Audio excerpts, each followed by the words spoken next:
Buenos días, queridos hermanos, y bienvenidos a nuestra casa en esta linda mañana de domingo. La lectura de hoy la vamos a encontrar en el libro Pan Nuestro. Me perdiste ahí, Félix. Hoy es el 13 de octubre del 2019. Como ustedes saben, hermanos, somos una organización sin fines de lucro con el código 501C3 y solo operamos con voluntarios y donaciones. Nuestra misión es estudiar el espiritismo y promover la práctica de la caridad espiritual y material. Nuestro número de teléfono es el 305-477-4148. Nuestro correo electrónico es el info@spiritist.com y nuestra página de web es el www.spiritist.com. Esta conferencia está siendo transmitida a través de nuestro canal de YouTube, así que yo encarecidamente les pido, por favor, hermanos, que apaguen los celulares o lo mantengan en silencio para así poder llevar la palestra de hoy sin ningún tipo de interrupciones. Gracias. La lectura de hoy la vamos a encontrar en el libro Pan Nuestro, dictado por nuestro querido hermano Francisco Cándido Javier, por el Espíritu de Emmanuel. Y hoy vamos a leer el capítulo 151, Nadie se retira. Les respondió Simón Pedro, Señor, ¿a quién iremos? Tú tienes palabras de vida eterna. Y este pasaje lo vamos a encontrar en Juan, capítulo 6, versículos 6 a 8.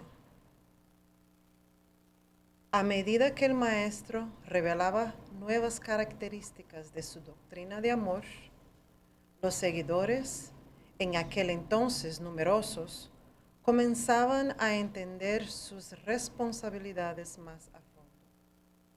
Y por esa razón, muchos de ellos, temerosos del deber que les correspondía, discretamente se alejaron del hospitalario y acogedor cenáculo del Cafarnaúm. Sin embargo, Cristo, consciente de las obligaciones de orden divino, lejos de violar los principios de la libertad, reunió la pequeña asamblea que restaba y interrogó a los discípulos. ¿También vosotros queréis retiraros? Fue en esa circunstancia que Pedro emitió la respuesta sabia, grabada para siempre en el edificio cristiano. La verdad del asunto es que cualquiera que comience el servicio de la espiritualidad superior con Jesús, jamás sentirá las mismas emociones cuando se encuentra alejado de Él. La sublime experiencia puede a veces ser interrumpida, mas nunca aniquilada. Obligados en ocasiones por las demandas que el mundo material impone, los seguidores del Evangelio sufrirán accidentes espirituales, sometiéndose a ligeros estancamientos, pero aún así no se apartarán definitivamente del camino del bien. Aquel que comunga y participa efectivamente en el banquete de la revelación cristiana, nunca olvidará el amoroso Maestro. Fue el que envió la invitación. Por ese motivo, Simón Pedro preguntó con mucha propiedad, Señor, ¿a quién iremos nosotros? Es cierto que el mundo permanece repleto de filósofos, científicos y reformistas de toda clase, que sin dudas deben de ser respetados por los avanzados logros humanos que proclaman. Pero en la mayor parte de los casos, no pasan de ser simples expositores de palabras transitorias que reflejan experiencias pasajeras. Cristo, sin embargo, es el Salvador de almas y el Maestro de los corazones, y con Él encontraremos las rutas que nos conducirán a la vida eterna. Y para reflexionar acerca de la lectura de hoy, mis queridos hermanos, Emmanuel menciona, como consciente de sus obligaciones divinas, Jesús respetó los principios de la libertad cuando muchos de sus seguidores comenzaron silenciosamente a alejarse del grupo y preguntó a los que quedaron si ellos deseaban irse. Debido a las demandas del mundo material, podemos sufrir momentos débiles que interrumpen el esfuerzo de alcanzar metas espirituales más altas. Pero los que luchan y participan en el banquete de la revelación cristiana no olvidarán que el amado Maestro fue el que nos envió las invitaciones. Debemos entonces respetar a los que contribuyeron en los avances de la vida terrenal, pero nunca debemos olvidar que Cristo es el Salvador de almas, el Maestro de corazones, y que a través de Él encontraremos el camino a la vida eterna. Y mediante esta lectura les pido por favor que cierren sus ojos. Vamos a elevar nuestro pensamiento a nuestro Padre, que tanto nos ama. Querido amado Dios, infinito es tu amor e inmensa es tu misericordia para con tus hijos. En esta bella mañana de domingo, nos prontamos hacia ti y te damos las gracias, Padre, por habernos permitido llegar en nuestra casa en la mañana de hoy. Te damos las gracias por nuestra vida y por las bendiciones diarias. Te pedimos en nombre de tu Hijo Jesús que tú bendigas a nuestros hermanos que no pudieron llegar y compartir con nosotros en esta mañana. Que el amor, la paz, las buenas vibraciones que sentimos aquí llegue donde ellos. Te pedimos también, Padre, que en nombre de tu Hijo vengas a bendecir a nuestros hermanos que se encuentran pasando por momentos de dificultades y que aún no conocen de tu amor. Y por último te pedimos que tú bendigas a nuestro hermano que nos trae el evangelio de esta mañana. Que sus palabras, Padre, nos llegue al corazón. Que tú nos vengas a dar el discernimiento que necesitamos para comprender tus enseñanzas y para así ponerlas en práctica. Que esas palabras que vengamos a escuchar nos inspire y nos llene el corazón y nuestro espíritu de amor, de paz y de esperanza para así nosotros poder llevar a los que las necesitan. En el nombre de tu Hijo amado, nuestro querido hermano Jesús, te agradecemos, Padre, por la bendición de estar aquí esta mañana y te pedimos permiso para dar inicio a nuestro evangelio de hoy. Y que así sea. Hermano, bienvenido.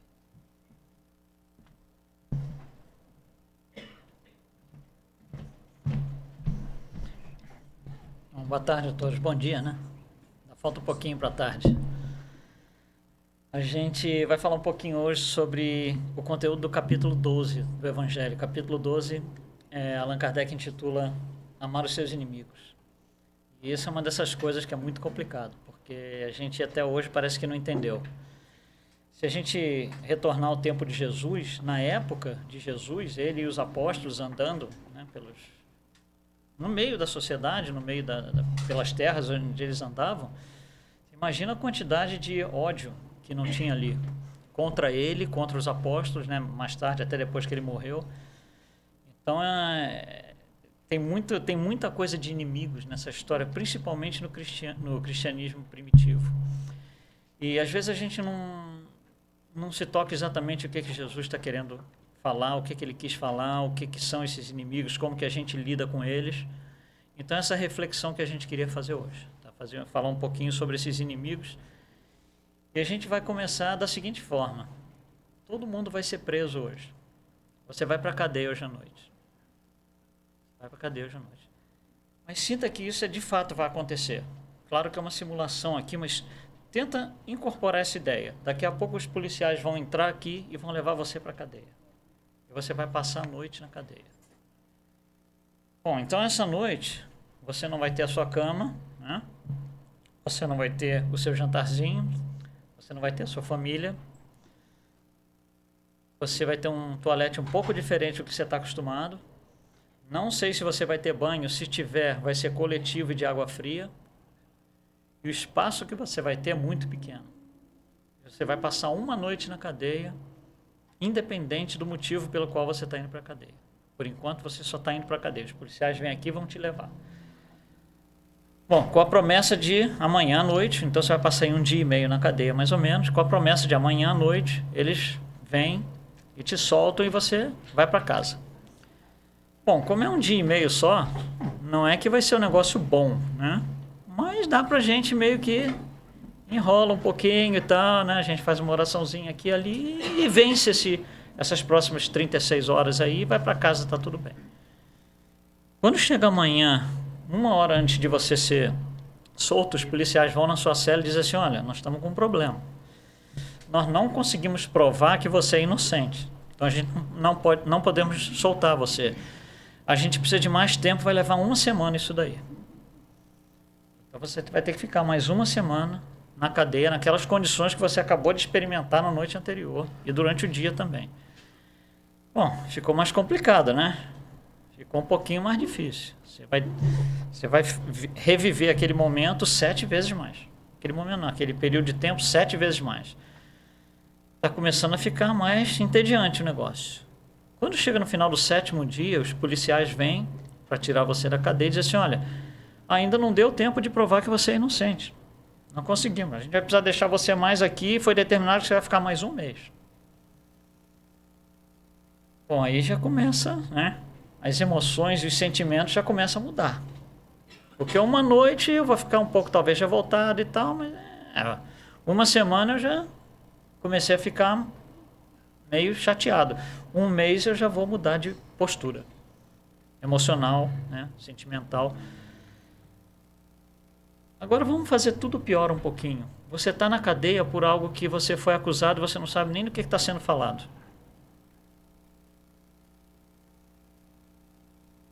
Estão falando, você fez isso, você não tem a mínima ideia do que está sendo falado.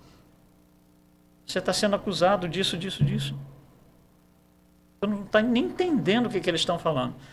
A revolta não aumenta, né? Muito pior. É muito pior. Isso acontece de vez em quando na nossa sociedade. Mas, em 1962, aconteceu com um homem que foi preso nessas condições. Para ele, pelo menos, ele não sabia por que ele estava sendo preso. Não fazia sentido nenhum para ele. Então, obviamente, né, ele vai para a cadeia e ele quer saber por que eu estou sendo preso. 1962. Então, dizem para ele o seguinte, você está sendo preso porque você está fazendo uma tentativa de terminar com a segregação racial institucionalizada. Peraí, vamos parar um pouquinho antes de continuar, vamos entender o que significa isso daqui. Porque a palavra institucionalizada muda tudo. Tá?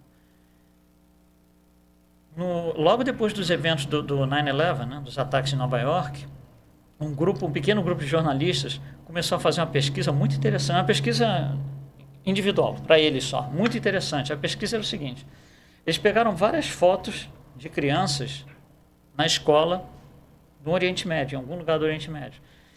E chegaram com essas fotos apresentando para as pessoas que estavam passando e perguntavam, você tem raiva dessas crianças?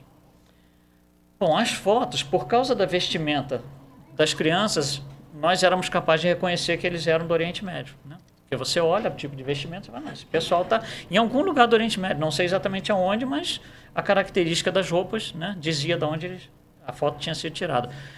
E eles começaram a circular essas fotos e perguntavam para as pessoas, você tem raiva dessas crianças? E por incrível que pareça, a maioria das pessoas disse que sim. Então, peraí, olha só, nós estamos falando de crianças, de uniforme de escola, crianças que você nunca viu, nunca provavelmente vai ver, você nunca foi lá, eles nunca vieram aqui. No entanto, você tem raiva. Por que você tem raiva? Porque você se deixou contratar por uma instituição. Isso aqui é institucionalizado, é obrigado a ter a raiva. Segregação racial sempre vai ter, um aqui, outro ali, né? Espalhado aqui nos cantinhos, tem uma pessoa aqui, outra pessoa ali, sempre vai ter. Mas institucionalizada, você tem uma instituição que tem um monte de adeptos ou seguidores, né? E que acham que aquilo ali é o certo e vão fazer aquilo, coletivamente. Então a palavra institucionalizada muda tudo. Então essa pessoa foi presa porque ele estava tentando acabar com isso. E para ele, na visão dele, ele falou, mas eu não estou fazendo nada disso. Mas você fez, você vai para a cadeia. 1962. Só tem uma coisa, ele não ficou uma semana na cadeia, como vocês ficaram. Ele não ficou um mês na cadeia, como vocês ficaram. Ele ficou 27 anos na cadeia. 27 anos na cadeia. Nas condições que a gente mais ou menos mencionou aqui, talvez até piores, né? Sem uma razão justificável, sem algo que realmente justificasse ele estar na cadeia. 27 anos. 27 anos depois ele é solto, ganha o Prêmio Nobel da Paz em 1993 e no ano 2013 ele volta para o mundo espiritual. É um negócio muito interessante, porque eu, em pensamento, mal consegui ficar 7 dias na cadeia, em pensamento, exercício que a gente fez aqui. Um dia já foi difícil em pensamento. Agora você imagina 27 anos. E o cara ficou 27 anos. Até que ele foi liberado. Foi solto. Tornou-se o primeiro presidente negro da África do Sul no ano seguinte. Ele ganhou o Prêmio Nobel da Paz em 93. Em 94 ele foi liberto. Ele foi eleito presidente da África do Sul. Quando ele saiu da prisão, né, ele fez uma colocação, uma frase, que mexeu com muita gente. E deveria mexer no fundo de cada um de nós que somos espíritas. Ele disse o seguinte: quando eu saí em direção ao portão que me levava à liberdade, sabia que, se não deixasse minha amargura e meu ódio para trás, ainda estaria na prisão. Agora mudou tudo, porque agora tem 2 prisões. Tem a prisão física de barra de ferro ali, castelo, num certo número de metros quadrados, com um homem físico ali, um corpo encarnado ali. Essa é a prisão física. Ali você pode sair, se o guarda, os policiais abrirem a porta, você sai caminhando, você está na rua, voltou, reintegrou na sociedade. Mas o que ele está falando aqui é outra prisão, a prisão do espírito. Ele poderia ter saído como homem da prisão, mas deixar o espírito preso lá dentro. Encravado lá dentro, revivendo lá, arranjando o dente o resto da vida, porque ele teve que passar apenas 27 anos por uma coisa que ele não fez na prisão. Então ele falou, eu tinha que deixar para trás o ódio, a amargura e qualquer coisa nesse sentido, para que eu pudesse me libertar disso daí. Nós temos uma dificuldade terrível de fazer isso. Terrível. Esse, obviamente, é um espírito mais elevado do que a média. Foi, né? Infelizmente já foi embora. Mas era um espírito muito mais elevado que a média. A ponto de conseguir fazer isso, né? E ter o sorriso nos lábios o tempo inteiro. É incrível. Quando ele ganhou o Prêmio Nobel da Paz em 1993... naquele ano, aliás, só como esclarecimento, o Prêmio Nobel, não só da paz, de tudo, medicina, química, física, seja lá o que for, ele não tem exclusividade, ele pode ser dividido quando o comitê organizador não chega a uma conclusão, não conseguem definir esse é melhor que aquele, eles dividem o prêmio. Então, muitas vezes tem empate, né? Nesse ano de 1993, o Prêmio Nobel da Paz empatou. Foi Nelson Mandela e uma outra pessoa. A outra pessoa foi esse aqui. Foi o presidente da África do Sul que liberou o Nelson Mandela. Olha como a história tem ficando interessante, né? Então, o de Klerk, que era o presidente da África do Sul, quando Mandela estava preso, assumiu a presidência e falou, isso é um absurdo. Eu vou trabalhar, né, aqui politicamente ou diplomaticamente no sentido de liberar o Nelson Mandela. Trabalhou duro contra tudo e todos, você imagina. Nós sabemos da história, é uma história recente, a gente de alguma forma viveu essa história ainda na televisão, aí, na internet e tal. E ele fez de tudo para liberar o Nelson Mandela e conseguiu. Conseguiu colocar o Nelson Mandela, reintegrar a sociedade. Eles dividiram o Prêmio Nobel da Paz. Quando o Nelson Mandela foi a presidente da África do Sul, o de Klerk chegou para o Nelson Mandela e disse assim: eu quero trabalhar com você, não contra você. Eu quero trabalhar com você para que a gente continue nosso trabalho juntos. Olha só. E vão trabalhar juntos. O de Klerk trabalhou, foi um dos políticos, né, na época, envolvido no primeiro governo do governo do Nelson Mandela. E foram trabalhar juntos lá para, né, continuar servindo a comunidade da África do Sul, procurando a paz, procurando justiça, uma coisa um pouco mais equilibrada. História muito bonita isso daí. Muito bonito. Mas, para que isso acontecesse, o Nelson Mandela teve que deixar para trás amargura, ódio e qualquer coisa nesse sentido. E a gente não consegue. A maioria de nós não consegue. A gente fica preso ali, a gente está ainda vivendo na prisão. Entre aspas aí. A gente está vivendo lá no passado. O que acontece é que a gente, em vez de sair da prisão, a gente coloca grilhões na nossa perna espiritual. Coloca esses grilhões na nossa perna espiritual, né? Então, vou representar o nosso grilhão como isso aqui, ó. Eu coloco isso aqui, ó, e fico. E não consigo desvencilhar, a maioria de nós. Tem uma dificuldade terrível. Eu coloco isso daqui e vou ali. Está no meu pé, e aí eu começo a ter dificuldade de andar. Isso aqui fisicamente, né, uma bola de ferro, de chumbo pesada, cujo objetivo é não deixar o preso se locomover, para ele não fugir e tal. Então o preso ele fica ali, né, assim, naquele esforço terrível. A gente faz a mesma coisa, só que a nível de espírito. Então quando eu faço isso, o que eu estou causando ao meu espírito? Uma dificuldade dele andar para frente. O que é andar para frente espírito? É evoluir, progresso moral, progresso ético, né? A minha ética. Então eu fico ali, ó, lutando contra aquilo, vivendo lá no passado e não consigo sair dali.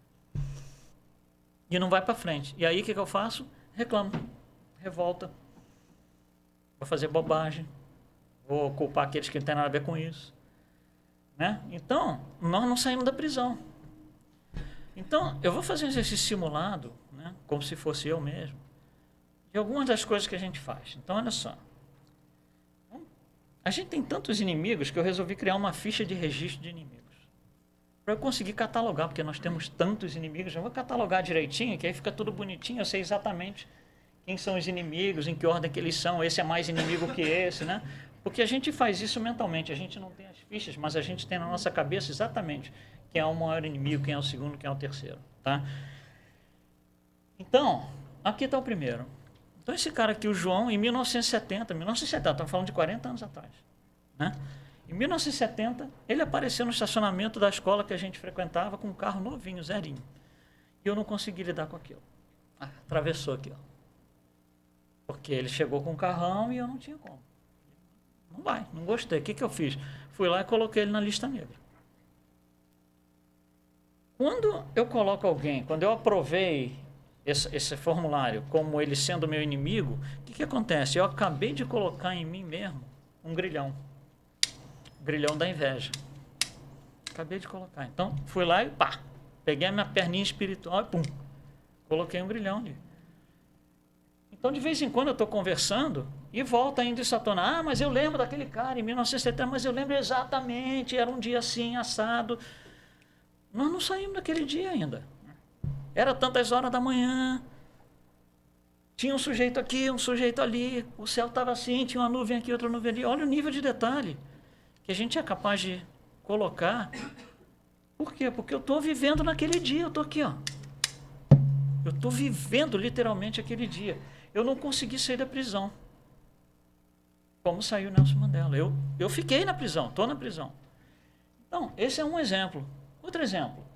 Em 1983, olha só quanto vai longe isso aí para trás, né? A Maria, que trabalhava no escritório comigo, era minha chefe, me demitiu. E não desceu aquilo ali. Não desceu. Achei injusto, achei que não tinha que ser, por alguma razão. Não desceu. Então, o que acontece? Eu vou colocar ela na minha lista negra. Quando eu fiz isso em 1983, o que aconteceu? Mais umzinho, ódio. Aí eu fiquei com ódio dela. Cada vez que eu coloco um grilhão, uma algema, tá pesando mais, né? Imagina um negócio daquele no pé do preso, ele ainda mais ou menos se locomove e tal. Você bota 2, já fica difícil. Você bota um monte, o cara não sai do lugar. O que a gente vai fazendo? A gente espiritualmente vai fazendo isso. De forma que eu coloco tantos desses grilhões e algemas que eu não saio do lugar, não consigo mais andar para frente. Em termos de progresso moral. Mais um aqui, por exemplo. Marcão. Em 1975, Marcão roubou minha namorada. Lá no bairro onde a gente morava. E não desceu. Até hoje, eu tenho raiva do Marcão. Porque em 1975, ele fez isso aí. Quando eu aprovo ele como inimigo, o que acontece? É mais um. Mágoa. Mais um. Tá ficando pesado. Já tem 3 ou 4 aí. E aí vai. Cláudia trabalhava no meu escritório comigo. Ela ganhou uma promoção que eu achava que tinha que ser minha. Ela foi promovida e eu não. E não foi bem. Não desceu. Não desceu até hoje. Isso é de 98, está entalado até hoje. Na hora que eu decidi aprovar a Cláudia como minha inimiga, mais um. Grilhão do egoísmo. Porque a posição era minha. Não tem cabimento ser dela. A promoção. Mais um aqui. Mário. O Mário é uma coisa diferente. O Mário, ele chega perto de mim, eu não consigo nem chegar perto dele, eu tenho que ir embora. Eu não sei porquê. É uma animosidade assim, inexplicável. Uma coisa horrível.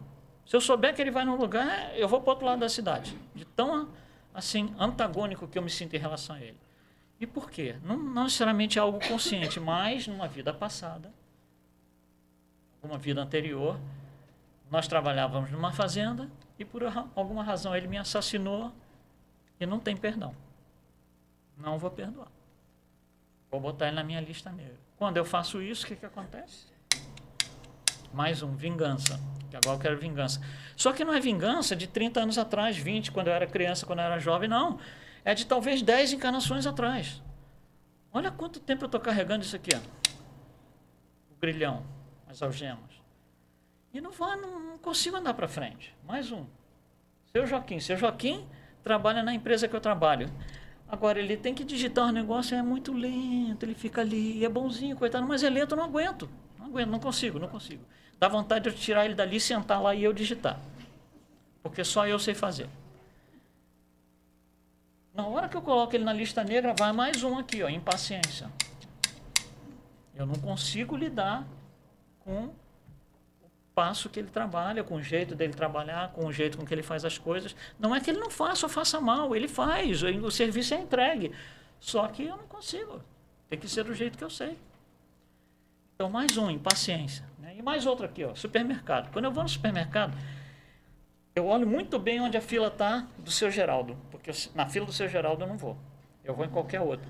Por quê? Porque chega lá na hora, ele começa a querer falar e bater papo, e como é que tá e tal. Em vez de passar logo as compras para já ir para casa rápido, ele fica ali batendo papo. Eu não consigo lidar com isso, não aguento.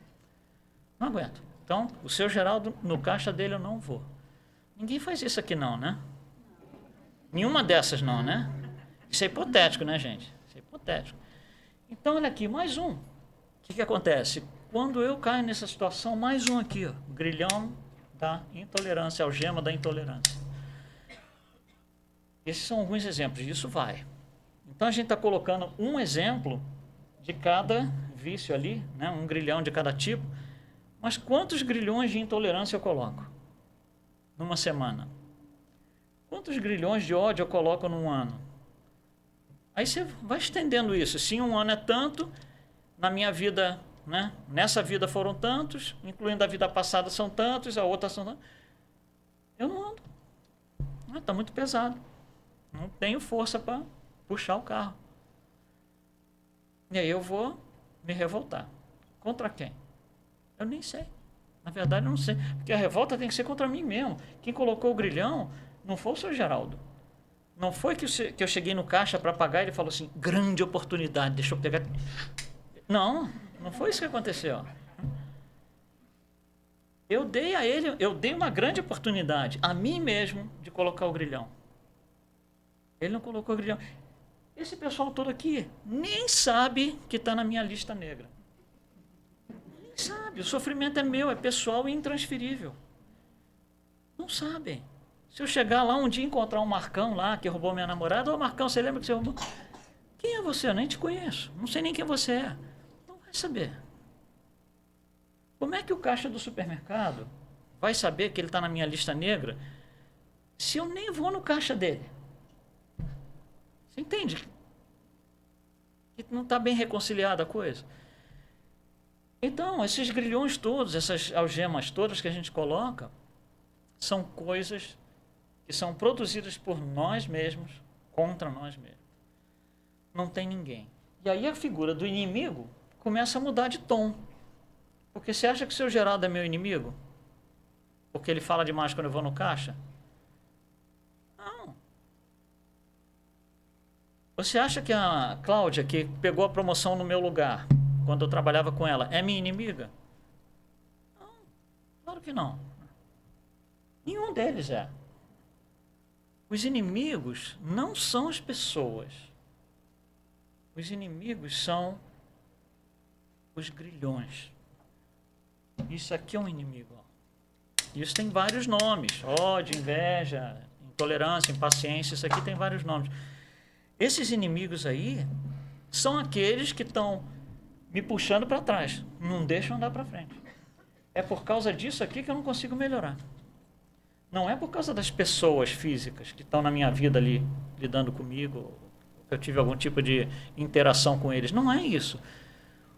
O problema está aqui dentro. Está só aqui dentro. Isso aqui, ó, é criação minha. E eu não posso criar isso para ninguém. Eu não consigo pegar isso aqui e colocar no pé de nenhum de vocês. Os que vocês têm nos pés de vocês foram vocês que colocaram. Assim como eu coloquei os meus. Isso é uma aquisição. Eu tive que lutar por isso. Eu tive que me esforçar muito para ter muita raiva para conseguir colocar isso para um dia não andar para frente, porque eu gosto de ter raiva. É uma conquista. No sentido negativo, claro. Mas é uma conquista. Os grilhões, os inimigos, são conquistas nossas, infelizmente. Mas aí estamos mudando o tom. Espera aí, agora vamos entender melhor. Se os inimigos não são as pessoas, o que são as pessoas? Né? Porque os inimigos a gente viu que agora é aqui dentro, são essas coisas todas aí. E essas pessoas, o que elas são? O que elas estão fazendo na minha vida? Essas pessoas são o campo de batalha, que é onde eu vou para derrotar o inimigo. A gente não tem que derrotar o inimigo está lá. Como é que dois exércitos lutam e se derrotam? Eles vão no campo de batalha lutar. E ali existe lá a briga, lá a interação, seja o que for, e alguém ganha. Esses inimigos são aonde eu vou para derrotar, essas pessoas são aonde eu vou para derrotar o inimigo. Então, por exemplo, se a pessoa que eu tenho, que eu me lembro agora que eu tenho mais inveja possível é o José é na interação com o José que eu tenho a oportunidade de derrotar a minha inveja. Ali que eu vou para derrotar o inimigo. Né? Mas isso tem que ser feito aos poucos. Não dá para eu chegar um dia, José, pronto, acabou. Não vou conseguir. Nós não somos Nelson Mandela. Que ficou 27 anos preso, botou o pezinho para fora, olhou para baixo e não tinha grilhão nenhum. Nós não somos Nelson Mandela, nós não conseguimos fazer isso assim, no estalo de dedo. É trabalhoso, é um projeto é um projeto de vida que a gente tem que, é uma filosofia de vida que a gente tem que ter para poder mudar isso aí. Então, quando eu vou no campo de batalha, o que acontece? Eu estou lá na interação com o inimigo, né? Aos pouquinhos eu vou derrotando esse inimigo. Sendo que, o que acontece se eu não vou no campo de batalha? O inimigo venceu, eu faltei, o inimigo venceu. Então, enquanto eu estou me esquivando, enquanto eu não quero chegar perto daquele cara, eu não quero chegar perto daquela pessoa, não, aquela pessoa não dá, não. Onde ele vai eu não vou, onde ela vai eu não vou. Eu estou sendo derrotado repetidamente por esse inimigo, porque eu não estou aparecendo no campo de batalha para brigar. E aí vai para a encarnação seguinte, aí vai para outra. Eu tenho que aproveitar essas oportunidades, esses campos de batalha para brigar, para conseguir fazer isso. Eu tenho um exemplo pessoal muito interessante. Aconteceu isso comigo e eu tive que lidar com uma situação, na época, muito difícil, tem uns 20 anos. E eu trabalhava com um grupo de 5 pessoas, né? E fazendo uma certa atividade. E um dia eles chegaram para mim e falaram, nós queremos falar com você. Eu falei, tá bom. Aí um deles chegou, levantou e disse, olha, a gente não está gostando do que você está fazendo. Não está fazendo certo e tal, nós não queremos mais trabalhar com você. Bom, eu saí dali, primeira coisa que eu fiz, peguei meu papel e botei 5 pessoas na lista negra. Com boca cheia. Ó, meu listão aqui. Foi a primeira coisa que eu fiz. Só que, por causa das circunstâncias, os lugares aonde eu frequentava, essa pessoa também tinha que ir. Ele tinha que ir nos mesmos lugares, de vez em quando. E eu não queria mais ir nesses lugares. Porque, para mim, distância total. Ele é o primeiro da lista negra, não quero nem pensar nessa pessoa, nesse cara. E ficava esse negócio. Até uma hora que eu falei assim, peraí, vamos tentar raciocinar aqui com a massa cinzenta, né? Será que ele sabe que ele é meu inimigo? Eu acho que ele nem sabe. Então, não adianta ficar esperando que ele vai fazer alguma coisa. Eu tenho que fazer alguma coisa. E aí eu fiz um plano de ação. O meu plano de ação era fazer paulatinamente, aos pouquinhos. Então, a maneira que eu fiz foi assim, eu peguei o calendário dele para ver onde ele ia estar, porque eu ia encontrar com ele nesses lugares, onde ele ia estar naquelas horas, naqueles lugares. Então, primeiro dia que eu consigo encontrar com ele, é dia tal em lugar tal. Então, eu fui lá com um único objetivo, e esse era o meu único objetivo aquele dia. Chegar lá, olhar para ver que ele estava lá e eu ia embora, é só isso. Tem que ser devagarzinho para tirar o grilhão. Tem que ser devagarzinho. Eu fiz, olhei, ele estava lá, fui embora. Só que, olha só, se eu fosse lá para olhar e ficar assim, olha lá aquele cara, olha, aí eu lembro do dia que ele me falou aquilo, não adianta nada. Porque eu estou só revivendo uma coisa que eu estou tentando desfazer, eu estou só reforçando o problema. Então, você tem que chegar, como eu fiz, eu cheguei, olhei e falei assim, puxa, o cara é tão humano quanto eu. Ele está lá comendo o sanduíche dele, bebendo a Coca-Cola. Tá, pronto, fui embora. Segundo dia, eu ia lá para vê-lo, mas eu queria que ele me visse que eu estava lá. Aconteceu, ele olhou para mim, eu olhei para ele, eu fui embora. Terceiro dia, agora eu vou dar um aceninho para ele. Cheguei lá, ele olhou para mim, eu olhei para ele. Fui embora. Quarto dia, eu falei, agora vai ser um tapinha nas costas. Cheguei lá, como é que vai? Beleza, fui embora. Quinto dia eu falei, quinto dia é o último. Agora eu pago a prestação final. Cheguei lá, né, ele olhou para mim, cheguei, dei um abraço nele e falei, puxa, quanto tempo que a gente não se fala, tal, como é que tá aí o negócio e tal. Pronto, acabou, somos melhores amigos hoje. Mas eu tive que ir no campo de batalha 5 vezes para fazer isso. Eu tive que ir, o campo de batalha era a minha oportunidade, ele era a minha oportunidade de eu tirar isso aqui da inveja, o grilhão da inveja. Porque tem outros, né? Nós temos inveja de várias pessoas e de várias coisas. Nós temos intolerância em relação a várias pessoas. Nós temos impaciência com várias pessoas. Então tem que ser, a gente vai fazendo isso. Essas pessoas aqui nada mais são na nossa vida do que campos de batalha. Só isso que eles fazem. Mas eu tenho que aproveitar a oportunidade. Eu tenho que ir lá para me reconciliar. Reconcilia-te com os teus adversários. Enquanto é tempo, senão fica mais difícil.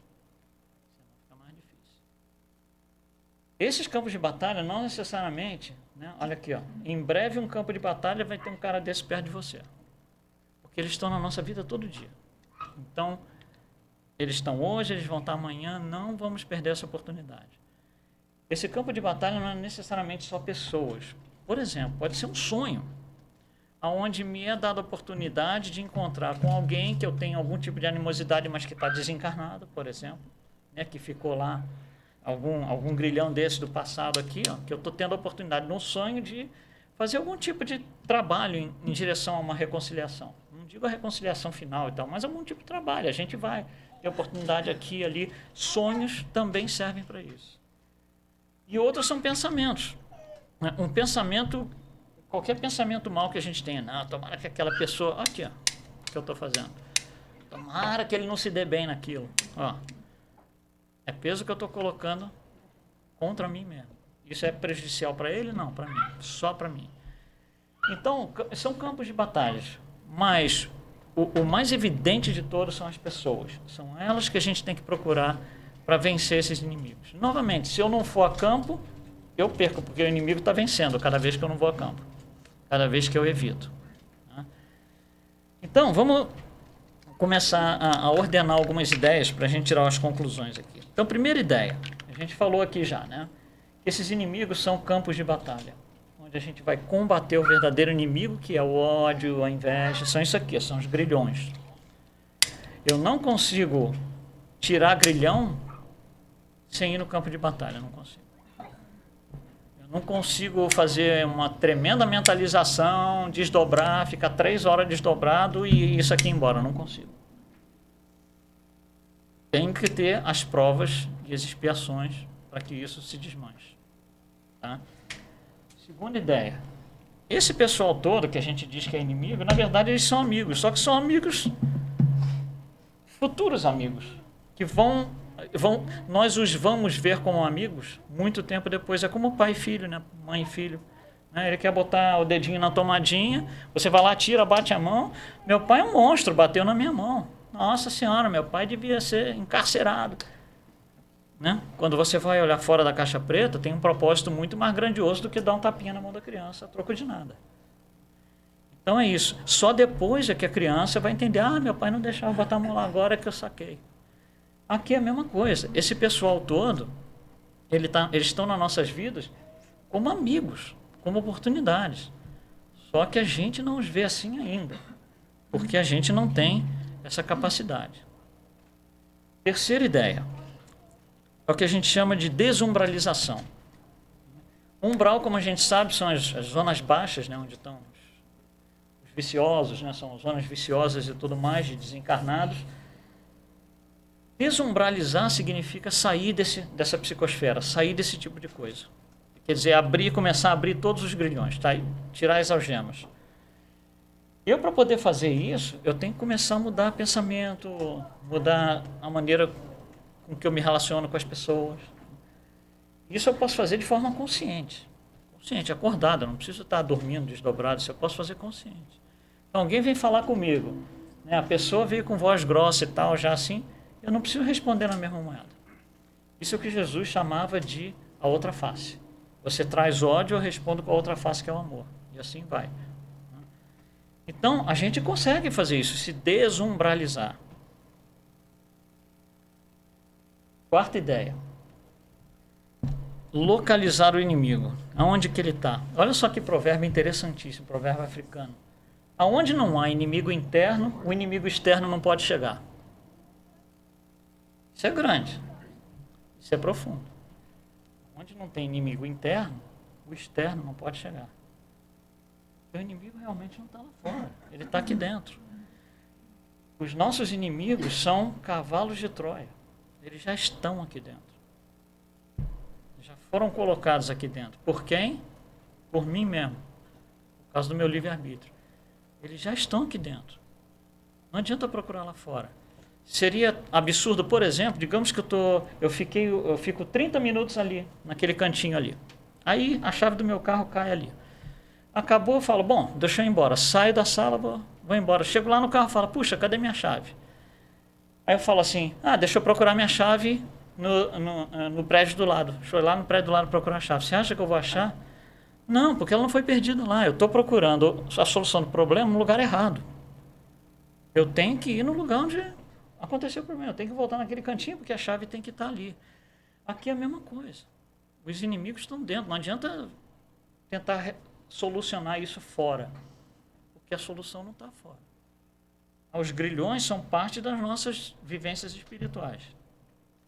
Número 5. Como que eu posso valorizar esses inimigos? Agora que a gente entende que ele tem algum valor na nossa vida, como é que eu valorizo? É assim. O José é meu inimigo. Por quê? Porque lá ele... Tipo, vamos pegar o exemplo aqui, né? Ele roubou minha namorada e tal, não sei o que lá. Qual é o problema de roubar minha namorada? Porque naquele dia eu senti isso. Então, o sentir isso é que é o problema. Então, como é que eu vou trabalhar isso? Eu vou me aproximar das pessoas que me permitem trabalhar aquele tipo de coisa. Sei lá, inveja, raiva, ódio, seja o que for, ressentimento, mágoa. eu vou me aproximar dessas pessoas, novamente são os campos de batalha, para trabalhar isso. Então, eu tenho que dar valor a essas pessoas, nesse sentido. Qual é o valor dessa pessoa na minha vida? Porque potencialmente ele é aquele que vai me deixar trabalhar tal coisa. Potencialmente essa aqui é aquela que vai me deixar trabalhar tal coisa. E assim vai, né? A gente tem que conseguir potencializar esses inimigos para que a gente use a presença deles em nossas vidas, como encarnados agora, a nosso favor, né? E uma última ideia que Jesus nos fala que é amar os inimigos, né? Mas olha só, se amar os inimigos, se os inimigos estão aqui dentro, o que é amar o inimigo? É amar o que está aqui dentro, né? Tem que amar o que está aqui dentro. É o inimigo interno. Quando eu amar o inimigo interno, não tem mais externo, como diz o provérbio ali. Então, a gente precisa começar, né, a se amar internamente. Se amar internamente significa, em primeiro lugar, a gente mudar a postura. Mudar a postura, parar, sair fora da caixa preta, para tudo. Não adianta ficar, mas o fulano é isso, mas o fulano me deixa impaciente, mas o fulano... Não tem fulano. Como que eu uso o fulano na minha vida? Ah, esse cara, quando eu chego perto dele, eu fico com inveja. Então vamos lá, porque eu vou ficar perto dele um dia e não vou ter inveja. Naquele dia eu vou ter vencido essa batalha. Não adianta ficar, né, colocando isso em direção às pessoas. Não são elas. Elas não têm cabimento. Essas pessoas, novamente, a maioria delas não sabe que são nossos inimigos. Né? Bom, quando Allan Kardec está preparando a obra O Livro dos Espíritos, né, em 1857, a um certo ponto da obra, ele faz uma negociação, literalmente. Ele negocia com os espíritos o seguinte: para eu conseguir explicar o que eu tenho que explicar, seria mais fácil se eu conseguisse classificar os espíritos em grupos. Espíritos menos avançados, um pouquinho mais avançados, depois um pouquinho mais, até os mais avançados de todos. E ele pede permissão aos espíritos para fazer isso. Os espíritos falam assim: olha, você bota lá quantas categorias você quiser, 5, 10, 20, 30, você coloca em cada categoria o nome que você quiser. Contanto que o ensinamento seja preservado, você pode fazer. Aí Allan Kardec vai, pensa, né, coloca a cabeça para funcionar lá e chega nessa escala daqui, desses 10 espíritos, onde o da esquerda, né, os impuros são os mais atrasados, à medida que você vai vindo para a direita, eles vão ficando mais adiantados. E ele propõe essa escala aqui, ele volta nos espíritos e fala: olha, eu estou com essa escala aqui, posso? Os espíritos falam: pode. Então ele publica isso, está no Livro dos Espíritos, na questão entre a 100 e a 130, ele coloca isso aí. E aí ele começa a explicar uma série de coisas em função disso, né? E ele faz uma divisão, além de vermelhos e verdes, ele faz o seguinte: os 5 categorias mais atrasadas, ele chama de espíritos imperfeitos, ou terceira ordem. Depois, os próximos 4, espíritos bons ou de segunda ordem, e os de primeira ordem é uma classificação só. Nós, na Terra, somos, na grandíssima maioria, vermelhos. De vez em quando aparece um aqui, outro ali, um Gandhi aqui, um Chico Xavier ali, uma Madre Teresa lá, de vez em quando, mas nós somos vermelhos, na grande maioria. E aí, ele faz... A gente, quando olha essa questão dos inimigos, a gente percebe o seguinte: quanto mais para a esquerda eu estou, mais inimigos eu acho que eu tenho. Não que eu tenho, eu acho que eu tenho. À medida que eu vou chegando para a direita, eu vou tendo a percepção de que eu tenho menos inimigos, menos animosidades, as coisas vão fluindo melhor, está tudo mais bonitinho, está tudo mais certinho, até o ponto que eu não tenho nenhum inimigo. É onde está Jesus. Jesus não tinha nenhum inimigo. Um monte de gente achava que ele era inimigo. Isso é outra coisa, isso é diferente. Ele não tinha isso aqui, ó. Não tinha isso aqui. Não tinha grilhão, não tinha algema nenhuma. Então, à medida que nós vamos evoluindo, ou seja, vamos vindo da esquerda para a direita, a nossa percepção de que temos menos inimigos vai aumentando. As coisas vão ficando melhores, porque eu vou destacando, vou me desvencilhando de algumas dessas algemas e grilhões, e vai ficando o pé, vai ficando mais levinho, eu consigo andar mais para frente. Então, se a gente acha que todo mundo é nosso inimigo, está tudo errado e tal, nós estamos lá embaixo, para a esquerda. Um alerta para a gente, né? Cada um de nós está num ponto e cada um de nós sabe mais ou menos onde que está. Então, é uma maneira da gente nos identificar em termos de evolução moral. Então, vamos completar com 3 ideias interessantes aqui. Não que nós não façamos, nós espíritos ainda fazemos um monte de coisas que não deveríamos fazer sabendo, mas é difícil, né?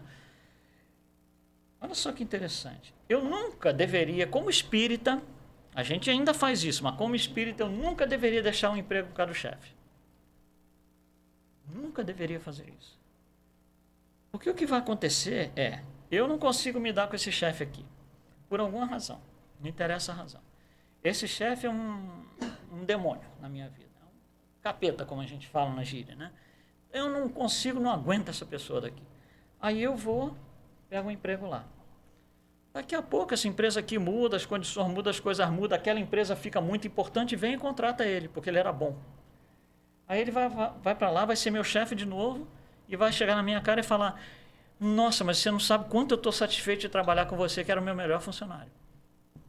Isso acontece. E a gente está ali achando que o cara é o inimigo. Porque o inimigo está aqui, ó. Não é ele, não é a pessoa. Tem um livro muito interessante, né? Um livro em inglês. O título do livro é o seguinte, em inglês: Wherever you go, there you are. Quer dizer, aonde você for, você está lá. Igualzinho. Se você sair daqui e for para lá, você é igualzinho. Se eu tinha 35 grilhões aqui, eu tenho os mesmos 35 grilhões ali. Se eu tiver 355 grilhões aqui, eu tenho os mesmos 355 grilhões lá. Então não é o chefe que vai fazer, que vai melhorar. Mudar de emprego por causa de um chefe, nós espíritas jamais deveríamos fazer. A gente faz, a gente não está pronto para ser Mandela, mas se você pensar racionalmente, filosoficamente, espiritismo é uma filosofia, né? A gente jamais deveria fazer isso, nunca. A gente jamais deveria trocar de residência por causa do vizinho. Ah, eu não aguento esse vizinho, vou ter que sair daqui. Aí vai, procura outra casa, lá se endivida, faz dívida, agora estou bem. E aí o outro vizinho vai ser a mesma coisa.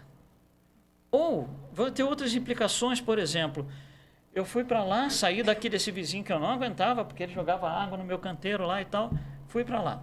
Eu não tenho problema com esses vizinhos aqui, porém, ficou mais longe do meu trabalho, ficou muito mais difícil ver meus familiares, tem muito trânsito, tem outras implicações que no final vão me trazer outros grilhões. Porque aqui era uma beleza, meus familiares moravam a 5 minutos, agora eles estão morando a 2 horas, tem um trânsito horrível, leva quase 3 horas para chegar lá, eu não tenho paciência, estou impaciente. Você entende que você só está movendo a energia de um grilhão para o outro? Não resolve nada. O vizinho não é ele, não é a pessoa física, não é o sujeito que coloca água no seu jardim, não é isso. Mais uma, não deveríamos mudar de escola por causa do professor. E isso os nossos jovens querem fazer 3 vezes por ano, né? Qualquer coisinha com o professor, eu quero sair dessa escola. Como espíritas, filosoficamente, racionalmente, não faz sentido isso. Claro, a gente vai fazer, mas não faz sentido. Faz sentido eu sair de uma escola por causa do professor. Porque o outro professor vai ser a mesma coisa. Talvez esse professor vai dar aula em 2 escolas, nessa e naquela. E aí quando eu chegar lá, vou ter um tremendo de uma decepção. Então essas coisas não fazem sentido para a gente. Meu pai trabalhou 36 anos na mesma empresa. Na época que a gente ficava muito tempo na mesma empresa, hoje em dia não é mais assim. Mas ele trabalhou 36 anos na mesma empresa. E muitos dos colegas de trabalho trabalharam juntos durante 20 anos, 20 e poucos anos. Era um grupo realmente muito unido, muito, né, interessante. Mas um desses colegas trabalhou com ele, junto com ele, 27 anos. 27 anos. E esse colega, de vez em quando, ligava lá em casa num domingo, né? De vez em quando, assim, uma vez por mês. Como é que tá e tal? E meu pai atendia o telefone de uma forma meio... tá. Quando desligava o telefone... me livrei desse cara. Nossa!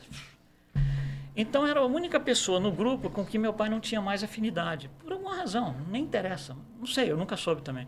Simplesmente tinha alguma coisa ali que não, né? Mas o sujeito ligava, perguntava e tal. Eu lembro disso que eu era criança. Aí, meu pai morreu, muitos anos depois, né? E eu nunca soube disso. Isso que eu falei agora, eu não estou sabendo de nada. Uns 10 anos depois que meu pai morreu, numa conversa com a minha mãe, informal assim, isso veio à tona. Né? Ela falou, não, porque o sujeito e tal. Eu falei, pois é, o que aconteceu com aquele sujeito chato, né? Que o pai não gostava. Não, seu pai não gostava, mas o sujeito não era chato. Eu falei, não, como não? Ele ligava lá em casa, nossa, meu pai ficava... Não, peraí. Ele ligava todo domingo para saber como é que seu pai estava e tal. Depois que seu pai morreu, ele e a esposa ligavam para mim toda semana para saber se eu estava precisando de alguma coisa, se queria que eles fossem lá tomar um cafezinho comigo, se queria que me buscasse para tomar um cafezinho com eles, se eu estava precisando de dinheiro, se eu estava precisando de um apoio, de um... Olha só. Que grande amigo. Que grande amigo. Que só foi ser visto como amigo em outras circunstâncias. As coisas precisaram, né, ter uma reviravolta nas nossas vidas todas, né, para que a gente conseguisse mudar a nossa percepção em relação a isso. Então a gente faz muito dessas coisas. A gente toma muitas dessas atitudes. Essa pessoa não quer ficar perto, vai embora. Não, não é assim. Não é assim. Essa pessoa é aquela que vai me ajudar. Então, como que eu posso ser ajudado, né, de uma forma filosoficamente racional, para que eu melhore, sem me machucar todo, sem me desfacelar todo? Como que eu posso fazer isso? E assim vai. Então, a ideia dos inimigos que a gente entende na doutrina espírita, espiritismo, não é aquele inimigo que está na lista negra, aquele nome da pessoa, não é isso. Porque a lista negra está tudo aqui dentro, tudo sou eu, tudo está aqui na minha mão, está tudo na minha mão, tudo isso. E eu não vou conseguir colocar isso no pé de ninguém, nem tirar de pé de ninguém. Vocês não vão conseguir colocar no meu pé, nem tirar do meu pé, nenhum de vocês. É pessoal intransferível. Só a gente trabalha em cima disso aqui mesmo, tá? Então, essa era a ideia que a gente queria trazer hoje. Vamos nos concentrar para fazer uma nossa prece final. Vamos agradecer ao nosso grande Mestre Jesus pela oportunidade que tivemos mais uma vez essa manhã de estarmos todos juntos reunidos em paz, sob a tua luz, sob a tua energia, aprendendo, ensinando, tentando compreender suas mensagens para que possamos melhorar. Pedimos, Jesus, que cada um de nós aqui comece a ver o que achamos que são inimigos como oportunidades, que a tua luz nos ilumine para que consigamos executar esse novo trabalho, nessa nova direção.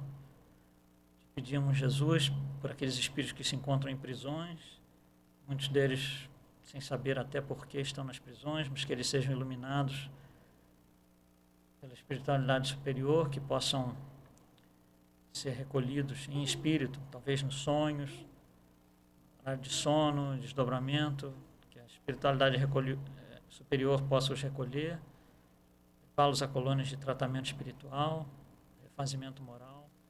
Te pedimos para aqueles espíritos em hospitais, principalmente estado terminal, que revoltados, não compreendem a sua situação, que possam ser amparados também pela tua luz e pelos espíritos da espiritualidade superior. Mais uma vez, obrigado, Jesus, por esse domingo de paz e harmonia.